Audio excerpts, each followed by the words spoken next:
सभापति महोदय कि आपने मुझे राष्ट्रपति जी के अभिभाषण पर बोलने का मौका दिया।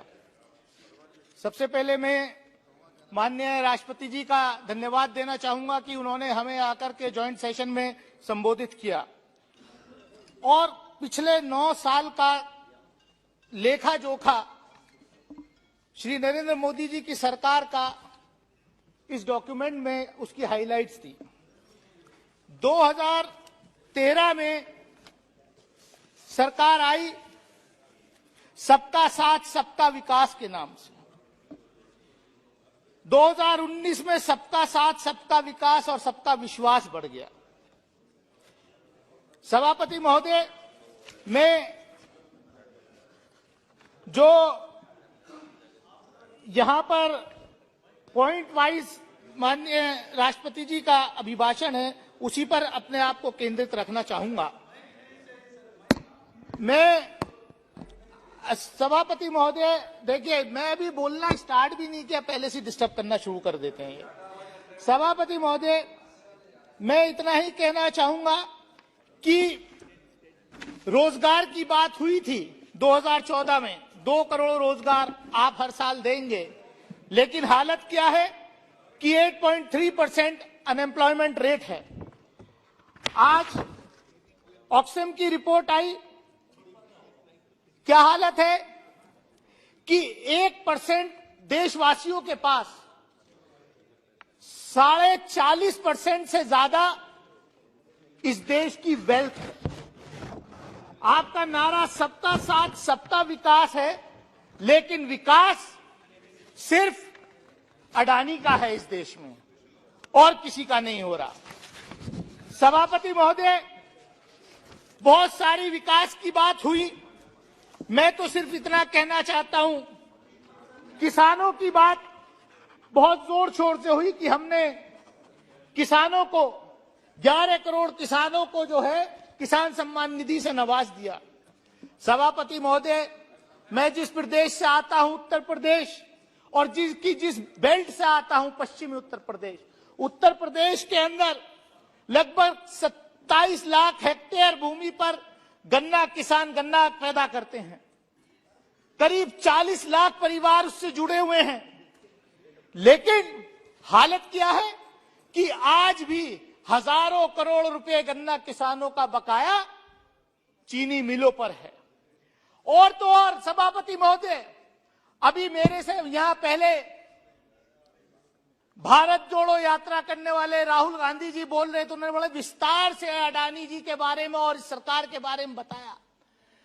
मैं कहना चाहता हूं, किसानों की बात करती है सरकार, लेकिन उत्तर प्रदेश के अंदर इन्हीं की सरकार है। गन्ने का सीजन अक्टूबर में शुरू हो गया, हम फरवरी में है, अगले 1.5 महीने में खत्म हो जाएगा। गन्ना चीनी मिलों पर चला गया, लेकिन अभी तक गन्ने का भाव रेट तय नहीं किया सरकार ने कि किस दाम से किसानों का गन्ना खरीदा जाएगा। ये किसानों की बात करते हैं। उत्तर प्रदेश सरकार ने अभी तक नोटिफाई नहीं किया है कि गन्ना किस भाव खरीदा जाएगा, और हजारों करोड़ रुपए चीनी मिलों पर बकाया है। सभापति महोदय, बेटी बचाओ बेटी पढ़ाओ बड़ी जोर का नारा इस सरकार ने दिया, और बेटी बचाओ बेटी पढ़ाओ में क्या कर रहे हैं, इनकी सोच देखिए सभापति महोदय।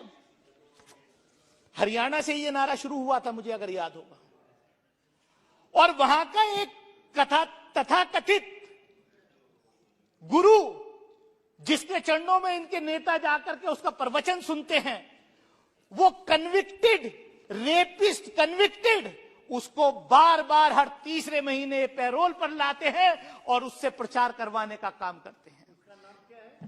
वो क्या राम रहीम करके कुछ है, नो, मैं किसी का नाम नहीं लेना चाहता प्लीज, लेकिन मतलब इनका आप देखिए सभापति महोदय, इनका क्या इनका आचरण है।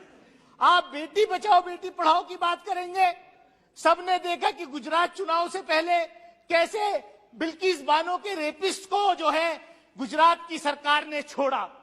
ये बेटी बचाओ बेटी पढ़ाओ ये है क्या? आप करना क्या चाहते हैं?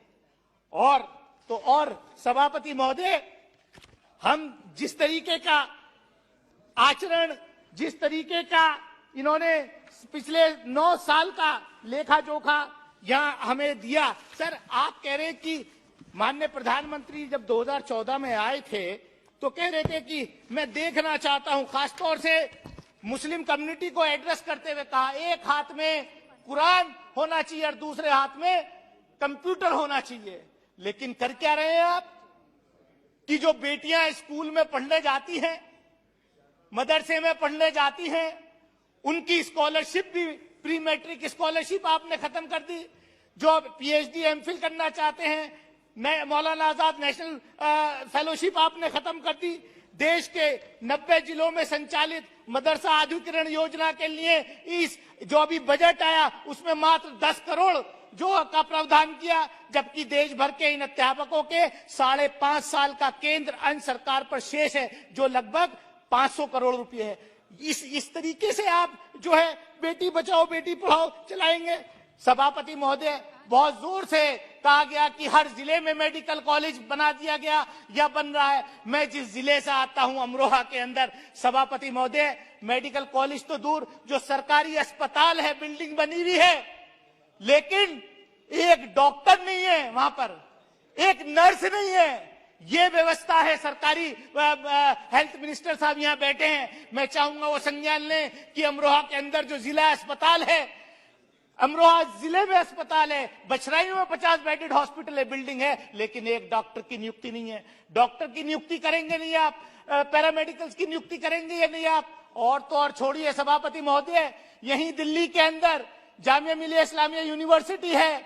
जामिया मिलिया इस्लामिया यूनिवर्सिटी पिछले दशक से ये मांग कर रही है कि वहां पर मेडिकल कॉलेज आप खोल दीजिए। इतनी बड़ी आबादी है, पश्चिम उत्तर प्रदेश का नोएडा, ओखला, और वहां पर अब तो हम हाथ जोड़ के इनसे ये भी कह दिया कि साहब आप हॉस्पिटल छोड़िए 100 बेडेड, केवल फैकल्टी खोल दे दीजिए, हॉस्पिटल वहां प्राइवेट हॉस्पिटल से अटैच हो जाएंगे। सभापति महोदय, मैं ये कहना चाहता हूं कि जिस तरीके से पिछले दिनों में लगातार इस देश के लॉ मिनिस्टर जुडिशरी पर अटैक कर रहे हैं, डेली का काम आप अखबार उठाकर देखिए, सुबह को मैं पढ़ता हूं तो केंद्रीय कानून मंत्री रोज जो है जुडिशरी को, सुप्रीम कोर्ट को धमकाते हुए नजर आते। ये किस तरफ आप देश ले जाना चाहते हैं? हर चीज आपके हिसाब से चलेगी क्या देश में? ये क्या है? कोई सभापति महोदय, इस देश में हो क्या रहा है? हमने मध्य प्रदेश की घटना देखी, हमने उत्तर प्रदेश में घटनाएं देखी, हमने आसाम में घटनाएं देख रहे। क्या हो रहा है? बुलडोजर लेकर के अगर किसी ने कोई क्राइम किया है, यू आर नॉट द जज, crime should be reported, FIR should be launch, investigation should take place, trial must take place, then if somebody is guilty he must be punished. यहां क्या हो रहा है कि अगर आपकी सरकार है, अगर कहीं कोई क्राइम हुआ है, सही है या गलत है, क्राइम है भी या नहीं, आप बुलडोजर लेकर के पहुंच जाओगे। ये क्या है? क्या इसलिए इस देश को हमारे पुरखों ने आजाद कराया था? क्या इसलिए मौलाना आजाद ने जो है जामा मस्जिद की सीढ़ियों पर खड़े होकर के तकरीर की थी कि आप कहां जा रहे हो? जब देश का बंटवारा हो रहा था, इस देश के अंदर 20 करोड़ से ज्यादा अकलियत के लोग हैं और खासतौर से मुस्लिम माइनॉरिटीज हैं, आप कैसे ट्रीटमेंट करना चाहते हो? yes. मैं सभापति महोदय, मैं अपनी बात खत्म करूंगा। सभापति महोदय, आपने देखा पिछले दिनों किस तरीके का ट्रेंड इस देश में चल रहा है। आप अपनी पार्टी में आपका सपना, आप कहते हैं कि कांग्रेस मुक्त भारत, कांग्रेस ने गलतियां की थी इसलिए जनता ने हरा दिया। कांग्रेस अगर अच्छा करेगी, अब उनके नेता निकले भारत जोड़ो करने में, जनता हो सकता है फिर आशीर्वाद दे दे, मैं उसमें नहीं पढ़ना चाहता।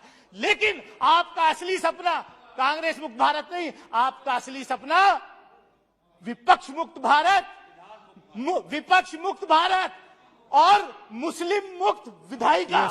ये आपने अपने अंदर कर लिया है, ये यहां भी हो रहा है। सभापति महोदय, मैं 2019 में चुन के आया अमरोहा से, मेरे साथ यहां 2 कुलीग बैठते थे, एक रामपुर रिप्रेजेंट करते थे, एक लक्षद्वीप रिप्रेजेंट करते थे। समाप्त मैं समाप्त की क्यों आ रहा हूं? मैं वहीं आ रहा हूं कि किस तरीके से लेजिस्लेचर में इस देश के अकलियतों को, खासतौर से मुस्लिम माइनॉरिटीज को डिनाई किया जाए। तो कोई केस हुआ, चुनाव का केस हुआ, उसमें बहुत स्पीड से कन्विक्शन करा दिया। आजम खान साहब यहां नहीं रहे, इस सदन के सदस्य हैं। लक्षद्वीप के फैजल साहब थे, उनका कोई केस चल रहा था, उसमें कन्विक्शन हो गया। अब वो सदस्य नहीं रहे। और सबसे गंभीर बात जो मैं कहने जा रहा हूं, आज ही जिस तरीके से कानून मंत्रालय कोर्ट को धमका रहा है और जिस तरीके से जुडिशरी में अभी प्रेशर बना करके आज मद्रास हाई कोर्ट में कोई शपथ हुई, अगर इस तरीके के जजेस का रिकमेंडेशन होगा, इस तरीके के जो हेट स्पीच करने वाले वो क्या न्याय देंगे? सभापति महोदय, I am concluding in 30 seconds. Don't make any comments against the judiciary. It is not fair. That will be looked into. I am not taking any name. No, pressurizing the judiciary cannot be. Sir, I am not taking any name. I am just saying कि अगर इस तरीके के लोग होंगे तो क्या न्याय की उम्मीद करेंगे? और मैं आपके माध्यम से सिर्फ इतना कहना चाहता हूं, हम दिल्ली के अंदर खड़े हैं, बोल रहे हैं, यहां पर देश की राजधानी में ये संसद भवन है और यहां से 2 किलोमीटर दूर रोज हेट स्पीचेस होती हैं। रोज जो है इस देश में के अकलियतों को काट दो, इस देश के उनको मार दो, ये हो क्या रहा है? अभी 2 दिन पहले एक तथाकथित साधु ने, मैं साधु नहीं कहूंगा क्योंकि साधु जो होता है वो तो बहुत ही दयालु होता है, साधु नहीं कहूंगा, तथाकथित साधु, सो कॉल्ड साधु जो है वो सरेआम कह रहा है कि मैं 83 साल का हूं, मैंने 80 मर्डर किए हैं। लेकिन आपने, दिल्ली पुलिस ने आज तक कोई अरेस्टिंग नहीं की, उल्टा जो मीडिया उसको दिखाने की कोशिश कर रहा है उसको नोटिस भेज दिया आपने। आप करना क्या चाहते हैं?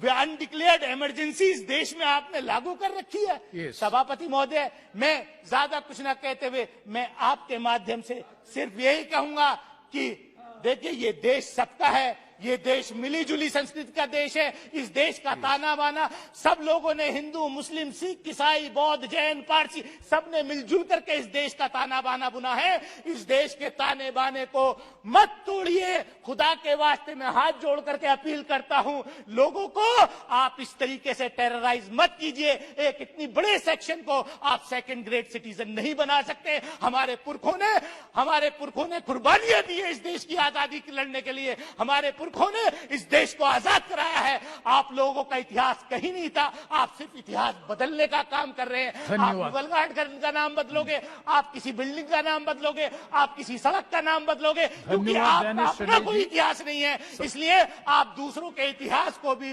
बर्दाश्त नहीं करना चाहते। मैं इन्हीं शब्दों के साथ एक बार फिर महामहिम राष्ट्रपति जी का मैं धन्यवाद अदा करता हूं कि उन्होंने हमको संबोधित किया। बहुत बहुत शुक्रिया सभापति महोदय। धन्यवाद।